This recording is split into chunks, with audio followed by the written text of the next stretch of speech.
Hey guys, thanks for tuning in. Today I wanted to talk a little bit about what I feel is the number one mistake that most handymen make. And really, I think that mistake lies in over-promising and under-delivering. And if you guys think about it, that is absolutely insane, because what we need to do as handyman, as professional people, is we need to under-promise and over-deliver.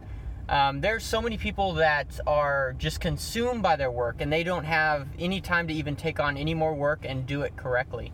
Guys, I have talked to so many customers that have told me about their past handyman experiences, and they've been absolutely horrible. In my area at least, and I'm sure all around the world, there are handymen that are out there operating without insurance and definitely without a business license, which is crazy if you think about it. And really, these people, they're just out there just to make a buck. They're just out there to get as much money as they can, and they don't really care at all about the customers. But the number one way that you could avoid this handyman mistake is by actually caring and, like I said, under promise and over deliver. You guys, that's the key, really. And the way that I typically do that is, one big thing that I see in other handyman is they let their calendars, their schedule, control them instead of them controlling their schedule. And the way that I control my schedule and not let it control me is basically I set days, right? So I typically work 5 days, Monday through Friday, sometimes on Saturday if it's an emergency. So 4 days out of those 5 days, I make that a working day, where I will have a job that's estimated prior, and I'll go out and I'll do that job. And then 1 day a week, sometimes 2 days a week, depending on, how busy I am and, people's needs and whatnot. I make an inspection day, which is basically what I have going on today. An inspection day is a day with a lot of driving. It's a day where I do nothing but drive. I don't even have my trailer hooked to me. You could see behind me. I had left my trailer at home for the day. So I barely have any tools with me, just a little tool bag and tape measure and whatnot. So I go around and give people estimates. I have about one job every hour, sometimes one job every 30 minutes, depending on the location of the job. And go around, give people estimates, and then send that to them via email. And by doing this, really, so people call me up throughout the week, and they're like, hey, can you come give me an inspection? Say, yeah, man, I would love to give you an inspection. This is my inspection day.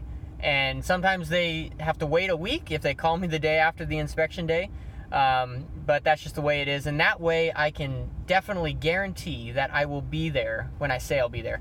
I mean, one issue, like with these handymen, that they work 7 days a week, 12, 14 hours a day. And someone will call them and they say, I think I can make it at, we'll say 2 p.m. on Tuesday. And, they get busy and they just can't make it. It's understandable that they get busy. But that's the number one thing. That's why that's why the handyman name, they're thought of as sleazeballs, guys. I mean, because these people, they promise that they will be there at a specific time and they don't show up.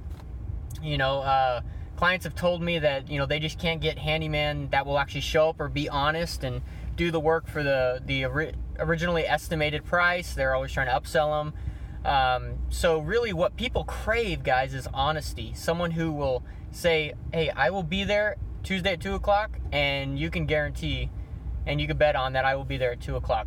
And same goes for pricing, guys. Like that's why I don't give prices, on the spot. I always tell people that I'm going to go home, think about it, talk to my wife, figure out parts and labor, and then write up an estimate via email, and then send it to them. That way, we both have a time to think about and talk about the estimate that I'm giving them, so I know that it's accurate and honest, and that I could stand behind that. A lot of times when people, they demand an estimate right on the spot, I get real nervous, and I give them a price that's, what I think they want to hear, and I super end up just undercutting myself. So guys, be honest, stick with what you got, stick with what you know, and remember to always, always, always under promise and over deliver. Blow people's socks off, guys. And so thank you all very much for tuning into this video. If you like this video and its content, please click the thumbs up button down below, and then also subscribe I invite you guys to join my channel and to continue to learn as I learn, because this is going to be a super exciting journey. So again, thank you all very much for tuning in. I appreciate it, and I will see you guys on the next video. Thank you very much.